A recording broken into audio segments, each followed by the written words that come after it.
That night, when Julian carried Emery into the mansion, he did it with surprising gentleness. Emery barely stirred as Julian guided him upstairs. In the dim light of the bedroom, Julian helped him onto the bed. Emery blinked awake just a little, dazed. "You're home," Julian whispered, his voice low and soothing as he pulled the blankets over him. Emery yawned softly, eyes half open. Thank you." Julian leaned down, his face hovering just inches above Emery's. His breath brushed lightly against Emery's cheek, warm enough to make him fully aware of how close they were. "You don't need to move to another room anymore," Julian murmured. "This one is fine. You can stay here. It's not as if I use it much." Emery stared up at him, cheeks flushing warm. I don't mind. I mean, us sharing. It's fine." Julian inhaled sharply, like the words hit him harder than expected. His eyes darkened for a moment with something intense, desire, longing, but he forced himself to pull back.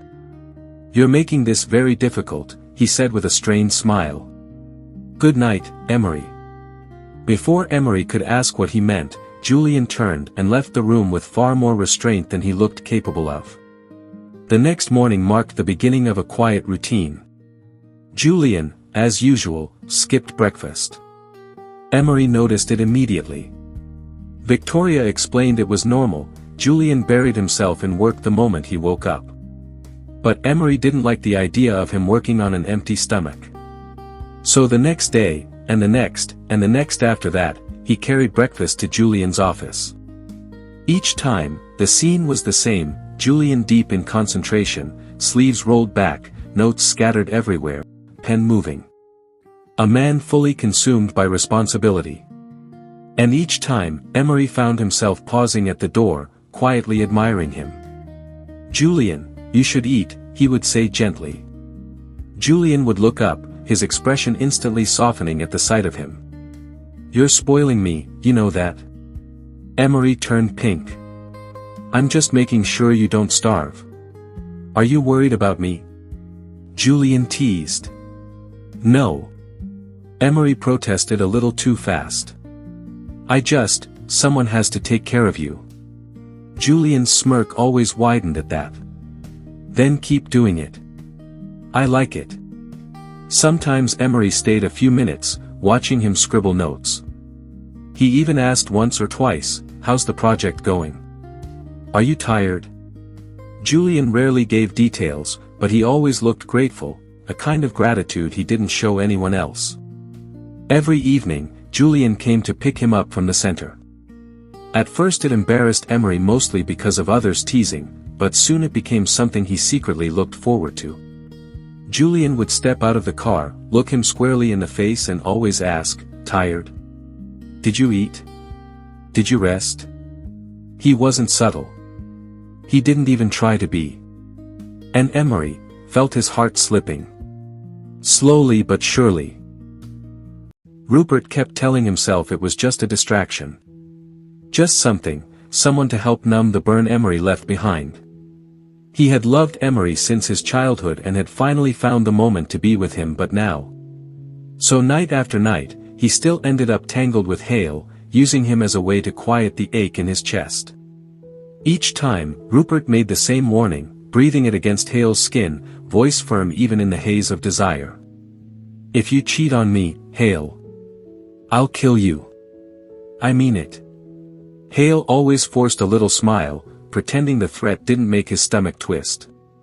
"I won't," he would reply, though his tone made it sound more like reluctant agreement than genuine promise. This time, as Rupert buttoned his shirt and prepared to leave, Heir watched him with a pout.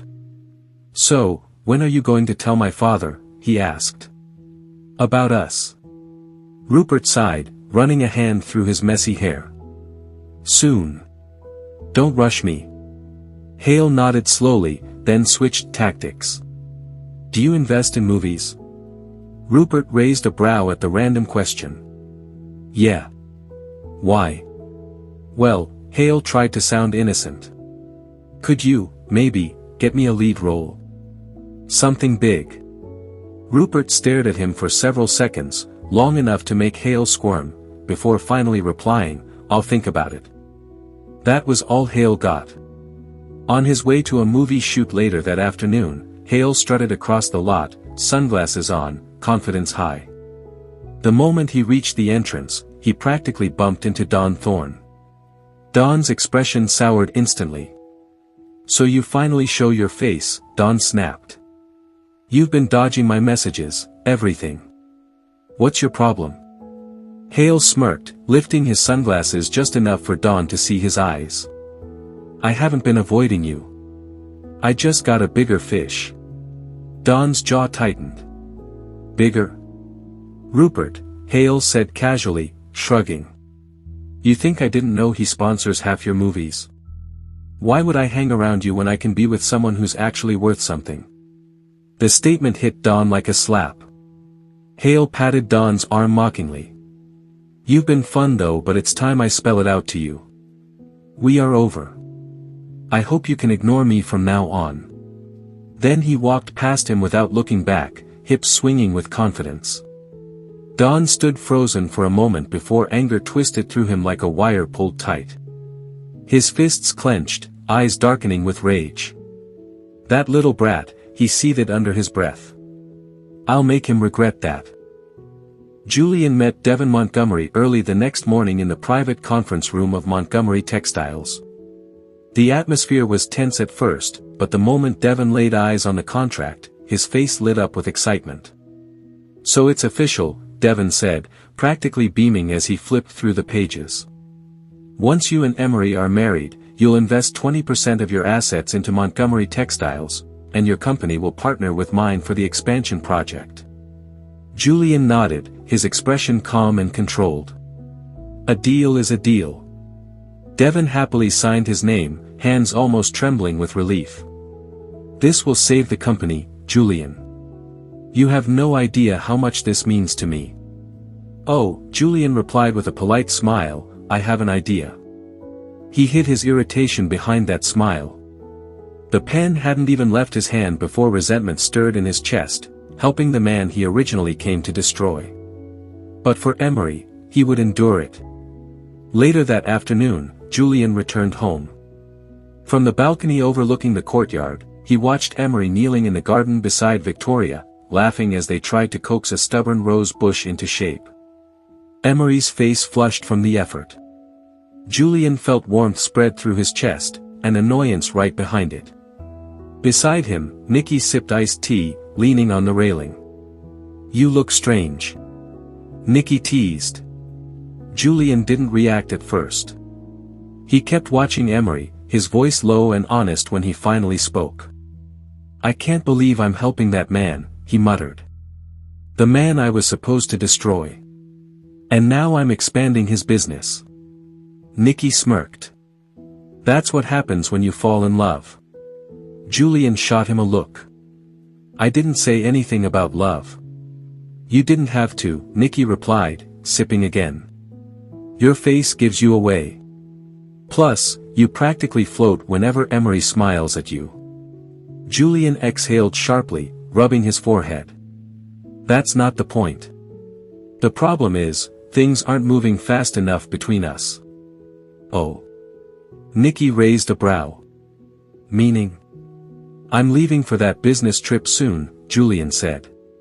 "A month-long trip. How am I supposed to speed things up before then? He still gets shy when I flirt. He still runs away when I get too close." Nikki laughed. "Julian, you already know what to do." Julian narrowed his eyes. "Do I?" "Yes," Nikki said, gesturing toward Emery in the garden. Julian glanced once more at Emery, who was now laughing as Victoria flicked water at him, and his chest tightened. He knew what to do, but he was afraid of rejection. Still, he would try. Julian finally stepped away from the balcony and walked down into the garden, his footsteps soft against the stone path. Emery was crouched beside a line of rose bushes, brushing dirt from his palms when he noticed Julian approaching. His cheeks instantly warmed. Julian stopped in front of him, hands in his pockets, voice gentler than usual. "Emery," he said, tilting his head slightly, "Would you like to go on a date with me?" Emery blinked, startled, then the blush hit him full force. "A date," he echoed, almost whispering. Julian's lips quirked. "Yes. A date." Emery stood up and looked away, trying to hide the shy smile tugging at his lips. Sure. I mean, yes. I'd like that," he said quietly. Julian's eyes softened. "Good. I'll pick you up after you finish at the center." He paused, thinking. "Can you come out in the afternoon? Around 3? Emery nodded, still shy. 3 is fine." "Perfect," Julian murmured, a pleased glimmer in his eyes before he turned to leave. As soon as Julian was out of earshot, Victoria nudged Emery with her elbow, grinning wide. "Oh, so it's a date now?" Emery buried his face in his hands. "Victoria, please." "Oh no, don't be shy now," she laughed. "I saw that look on your face. You're excited." "I'm not excited," Emery said, voice small. Victoria raised an eyebrow. "Okay, maybe a little," Emery finally admitted, heart fluttering despite himself. Across the city, Mr. Collins stood stiffly in Olivia's dimly lit office. "Madam," he said. "I have news. It seems Devon Montgomery has signed a contract with Julian. Once Julian marries young Master Emery, he will invest 20% of his assets into the company. It will ensure the business survives." Olivia's jaw tightened, anger flashing through her eyes. "So Devon's rotten little company gets saved," she hissed. "And all because Julian decided to play hero."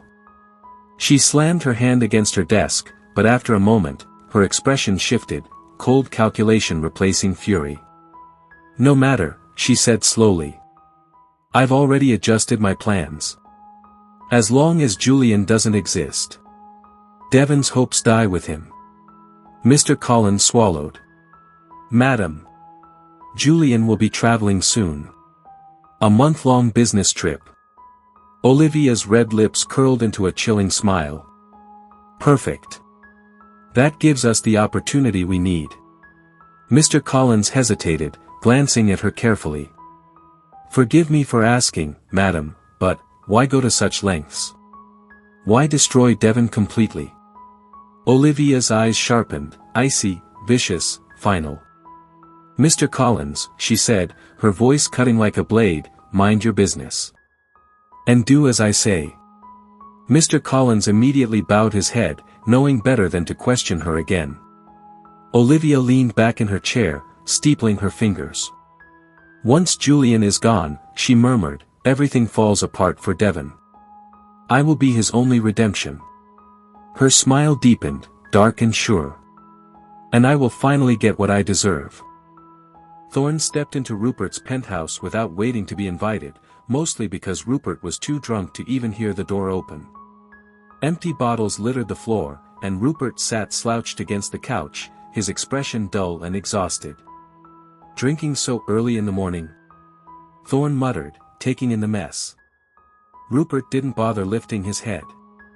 "What do you want, Thorne?" Thorne sighed and sat across from him. "I came to warn you.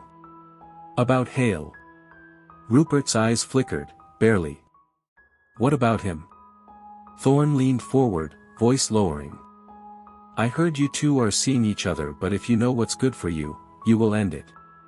He sleeps around with anyone who can benefit him. He used me, too. And others.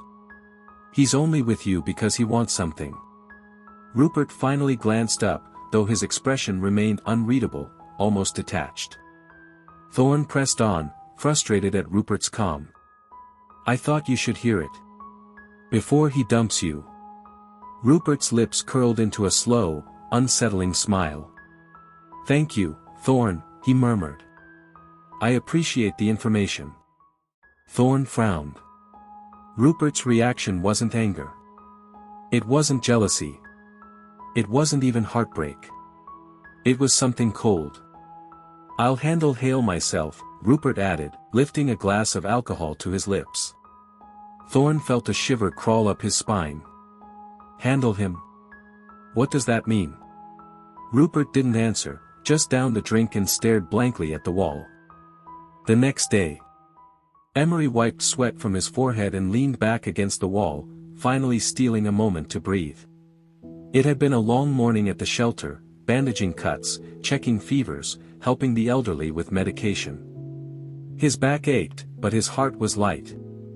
Julian would be picking him up soon for their date. He couldn't stop smiling each time he remembered. He was about to sit and drink a glass of water when the tent's door swung open. A man stepped inside holding a large bouquet of lilies and white roses. Emery froze. Ethan.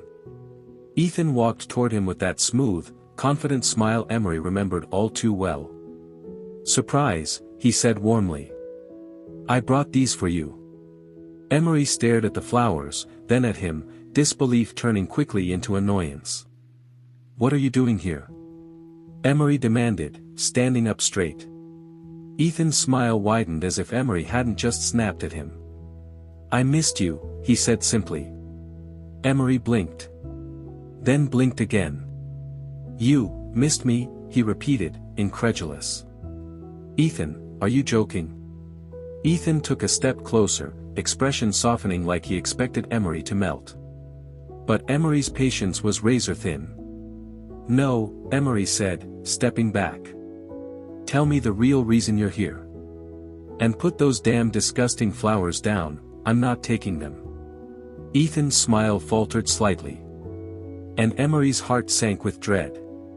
This was the last person he wanted to see, especially on the day he had a date with Julian.